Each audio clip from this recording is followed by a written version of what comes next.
आत्मार्थी सज्जनों,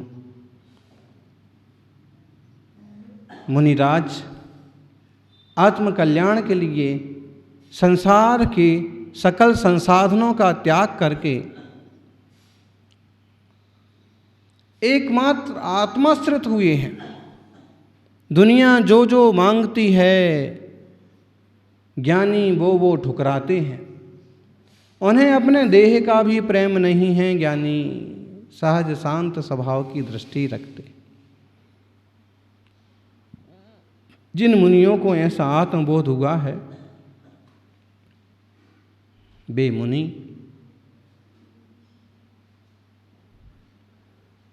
अपने देह की भी परवाह नहीं करते हैं, फिर किसी के घर की, पैसा की, दुकानदारी की क्यों परवाह करेंगे।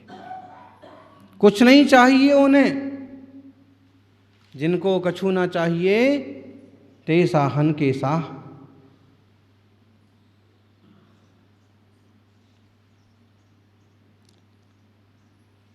बहुत पाहुड़ में तो मुनियों को, सच्चे श्रावकों को दर्शन कहा है। दर्शन, सम्य दर्शन का रूप कहा है।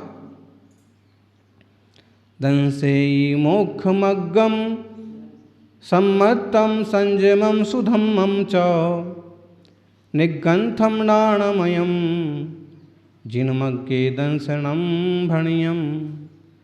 जो मोक्ष मार्ग दिखाते हैं, सम्यक्त का बोध कराते हैं, संयम का बोध कराते हैं, सुधर्म का बोध कराते हैं, संयम सम्यक्त सुधर्म को धारण करते हैं, वो निर्ग्रंथ मुनि ही दर्शन हैं। बाहर में वो निर्ग्रंथ दिगंबर हैं और भीतर से ज्ञानमय हैं। ज्ञान बाहर से नहीं दिखता है।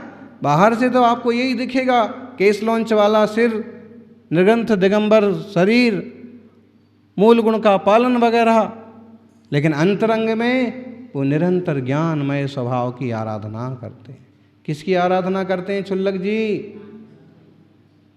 ज्ञानानंद स्वरूपो हम, सहजानंद स्वरूपो हम। अपने स्वरूप की आराधना करते हैं। जिनने अपने अंदर आनंद और सुख पा लिया है वो बाहर क्या करेंगे? बाहर से क्या मांगना, उन्हें क्या चाहिए बोलो? हैं महाराज जी अकेले बैठे बैठे क्या करते रहते हैं? ये कंटालते नहीं हैं? इनको दुख नहीं लगता है घूमने फिरने की, कोई बातचीत करने की? थोड़ा सा इतने लोग आ रहे हैं, बैठ के थोड़ी बात करें। हैं अब तो 3 महीने होने को आए हैं, लेकिन एक बार भी बोले 10 मिनट भी शांति से बैठ के बात नहीं करी। ऐसे महाराज हैं बोलो? कोई कोई तो नाराज हो जाते हैं कि बोले हम पूरे परिवार के साथ आए थे, आशीर्वाद भी मांग रहे थे, लेकिन वो तो बात ही नहीं करे। बिजी हैं। क्यों बिजी हैं बोलो? देखो, जब आप अपने धंधे में, बिजनेस में बिजी होते हो तो पास के रिश्तेदार का भी फ़ोन जल्दी से नहीं उठाते हो। पहले ये निपटाओ सब काम, बाद में बात कर लेंगे शांति से। जब आप भोजन में बिजी हैं, कोई बढ़िया सीरियल में बिजी हैं, तो पतिदेव पानी मंगाते रह जाते हैं, लेकिन आप कोई परवाह नहीं करते हैं और लगे रहते टीवी पर, सीरियल पर। और जब बेचारे उठ करके खुद पानी पीने जाते हैं तो और कह देते हैं कि भाई आप 1 गिलास मेरे को भी लेते आना।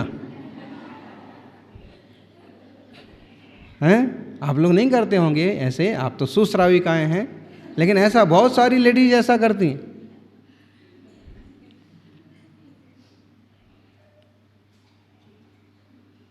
अब कोई व्यक्ति बिजी है किसी चीज़ में तो महत्वपूर्ण बात पर भी जल्दी ध्यान नहीं देता है वो। ऐसे ही मुनि अपने ज्ञान में, ध्यान में, चिंतन में, निश्चलता में, शांतता में, भक्ति में, जाप में इतने एकनिष्ठ हैं स्वाध्याय में कि उन्हें बातें करने का ज़्यादा सूझता नहीं है। उन्हें और कुछ अपने अलावा, भक्ति के अलावा, शांति के अलावा, आनंद के अलावा उन्हें कुछ और चाहिए नहीं। इसलिए वे किसी की परवाह करते भी नहीं। एक छोटी सी कहानी पढ़ी थी हमने। एक सम्राट के पास एक बड़ा चतुर मंत्री था और राजा के काम चुटकियों में बना देता था। राजा को मंत्री भी प्यारा था और मंत्री भी राजा से प्यार करते थे कि राजा की तरक्की हो, उन्नति हो, राज्य बढ़े, विकसित हो। आपके लिए शुभकामना करने वाले लोग बहुत कम मिलेंगे, दुर्लभ हैं, और कोई आपके लिए शुभकामना करता है तो आप भी उसके लिए शुभकामनाएं करिए, उसके प्रति अपनापन रखिए। फिर भी ऐसा कोई योग संयोग बना कि राजा नाराज हो गए किसी कारण से और मंत्री को जोर से डांट दिया कि आप राज्य से निकल जाइए, आपसे ये काम भी सिद्ध नहीं होता है, आपसे वो काम भी सिद्ध नहीं हुआ। कभी कभी होता है, बहुत निकट निकट के लोगों में भी दूरियां बनते देर लगती नहीं है।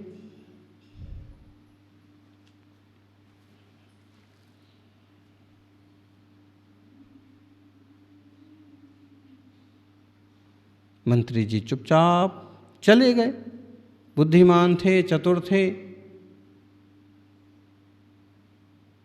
और आराम से सब छोड़ छाड़ करके वो चले गए और जाकर के तीर्थ क्षेत्र पर साधना करने लगे, भगवान की वंदना करने लगे, भक्ति करने लगे, जाप करने लगे, स्वाध्याय करने लगे, मस्त अपने में। और उनकी ये बढ़िया हालत देख करके, ब्रह्मचारी का रूप और एकदम साधना निष्ठ देख करके, और तरह तरह के लोग उनके पास आने लगे, उनसे सीखने लगे, उनके ज्ञान की, ध्यान की प्रशंसा करने लगे। राजा को भी मालूम पड़ा। एक बार राजा भी आया, पहचान गया, सारी बात हुई और फिर हाथ जोड़ के राजा ने कहा कि आप वापस पधारिए, आप मंत्री पद स्वीकार कर लीजिए वापस। उन्होंने कहा, हे महाराज, अब मैं अपने आप में आनंदित हूँ, सुखी हूँ, मुझे किसी चीज़ की ज़रूरत नहीं है, इसलिए आप मुझे कोई पद देने की बात न करें, मुझे कुछ नहीं चाहिए। जब तक मुझे कुछ चाहिए था तब तक आपने दिया, और आज मैं ऐसे आनंद में हूँ कि मंत्री का पद तो ठीक है, राजा का पद भी मेरी आत्मा की साधना के सामने फीका है। मेरी शांति के सामने लोग राजा बनते हैं, मंत्री बनते हैं, अधिकारी बनते हैं, किस लिए? सुखी हो जाएंगे, रुपया कमाएंगे, लेकिन और उलझनें बढ़ती जाती हैं। जिस साधना में, जिस मुनि के मार्ग में क्षुल्लक बन गए, बोलो क्षुल्लक जी, आपको क्या क्या टेंशन है अब? कल तक इस कंपनी का, उस कंपनी का, इस दुकान का, उस दुकान का, इस ग्राहक का, उसका लेना, उसका देना, और दिमाग का दही बन गया। देख लो, सबके दिमाग का दही बन गया, ऊपर तक निकल आया। और सब इस जंजाल से छूट करके जब असली हीरों की परख हुई रत्नत्रय की, तो संसार के हीरे मोती छोड़ करके और साधना के मार्ग में लग गए। साधना का आनंद, और ये साधना के आनंद में डूबे हुए मुनिराजों के लिए ही दर्शन कहा है। सम्यक दर्शन की बात जो आती है ना, वो सम्यक दर्शन के आधार कौन है? मुनि जन तो हैं, तपस्वी मुनि, सच्चे श्रावक। जैसे सच्चे मुनि वैसे सच्चे श्रावक भी समझना। आप कहो क्या झूठे मुनि भी होते हैं? हो सकते हैं, साधना की गहराई में न डूबे हों तो उन्हीं को तो द्रव्यलिंगी कह देते हैं। तो क्या झूठे श्रावक भी होते हैं? हो सकते हैं। कैसे झूठे श्रावक? न श्रावक धर्म की क्रियाएं हैं और न श्रावक धर्म के परिणाम हैं। सम्यक दर्शन नहीं हुआ है, देवशास्त्र गुरु के प्रति पूर्ण समर्पण नहीं है, फिर भी किसी कारणवश वैसे कर रहे हैं।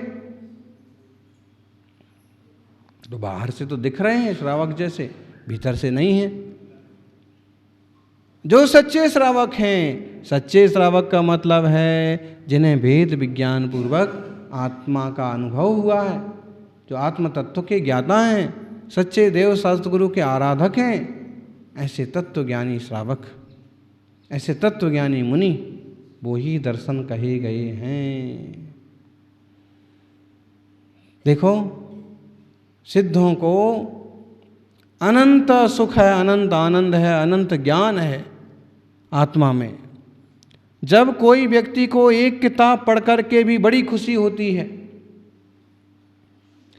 10वीं 12वीं पास कर ले तो बहुत ज़्यादा अपने आप को ज्ञानी और सुखी महसूस करता है, तब जिन्हें तीनों लोकों का लोकालोक का ज्ञान हो, उनकी सुख का कोई पार है। और सिद्धों का जो रूप है, जो निवास है, जो अचलता है, वो सरसों के बराबर भी इधर से उधर होने वाली नहीं है। काले कल्प सती पिचा गते शिवानां न विक्रिया लक्ष्या उत्पातोपि यदि स्यात् त्रैलोक्य संभ्रांति करण पटु। 3 लोक को उथल पुथल करने वाली कोई घटना घट जाए तो अभी सिद्धों में, बीतरागी मुनियों में कुछ भी हलन चलन पैदा नहीं होती। कैसा गजब का आत्मस्वरूप, आत्मस्थिरता, शुद्ध स्वरूप उपलब्ध हुआ है। ऐसी उत्तम दशा अपन सभी को उपलब्ध हो। वास्तव में अपना आत्मा भी ज्ञानमय है, दर्शनमय है। वैसे ही ज्ञानमय दर्शनमय है अपना आत्मा, जैसे दूध में घी, फूल में खुशबू, लकड़ी में आग, स्वर्ण पाषाण में सोना। यही उपमा दी है यहाँ पर। जह फुल्लम गंधमयम भवति ही क्षीरम सघीमयम चावी तह दंसणम ही सम्मम नाणमयम होइरोवत्थम। जैसे फूल में खुशबू होती है, फूल अलग है और खुशबू अलग है, ऐसा आपने कहीं देखा?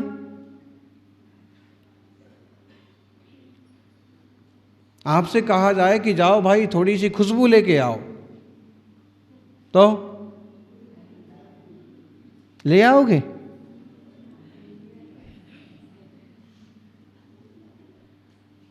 खुशबू लाना है तो उसके साथ में उसके लिए क्या लाना पड़ेगा? फूल लाना पड़ेगा, फूल में खुशबू होगी। चंदन लाना पड़ेगा, चंदन में खुशबू होगी। कोई वैसी चीज लाना पड़ेगी ना जिसमें खुशबू हो। अब आपसे कहा जाए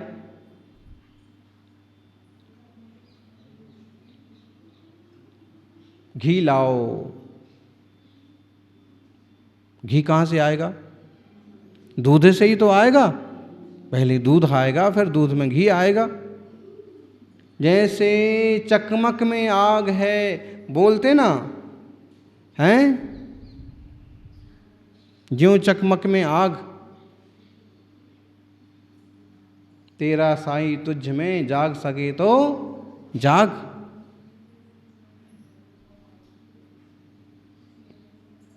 ज्यों फूलों में खुशबू है, ज्यों चकमक में आग।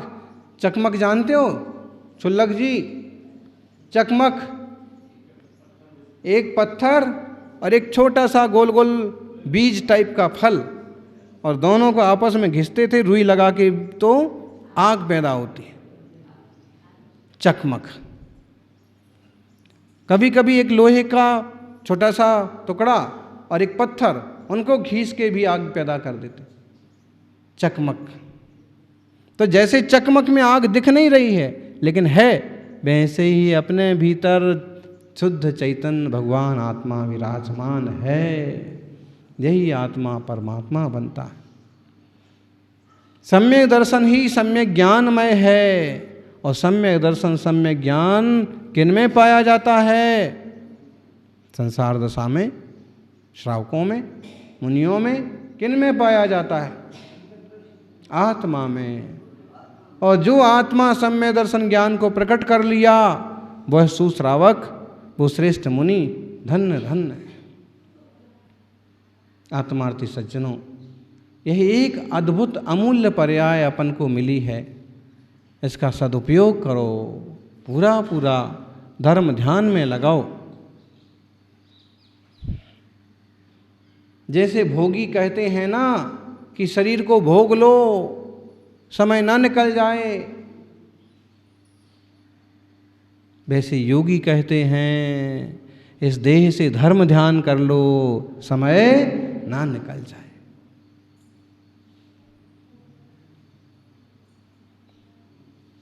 ये देह तो कड़वी तुमड़ी की तरह है। कैसा है? कड़वी तुमड़ी जानते हो? कद्दू फल जैसा एक तुम्बा होता है, और कभी उसको बना करके, उसकी साग बना करके या उसको कच्चा खा लिया तो क्या होगा? तुमड़ी खाने से कई बार मर भी जाते हैं, इतनी जहरीली, इतनी कड़वी होती है। एक कथा आती है कि रानी ने मुनि महाराज से चिढ़ करके, राजा रानी से खेल कर रहे थे, उसकी सजावट कर रहे थे, इतने में कोई मुनिराज निकले। उन तक सूचना आई तो वो मुनि को पड़गाहन करने के लिए भागे और रानी को कहा कि देख जल्दी से चौका तैयार कर, सार संभाल कर भीतर की। और वो मुनि को पड़गाहन करके लाए। परिणाम ये निकला कि योगी का अपमान किया, योग का अपमान किया, तो परिणाम ये निकला कि कोढ़ से मरना पड़ा। धर्मायतन है मुनि, सच्चे धर्मात्मा श्रावक धर्म के आयतन हैं।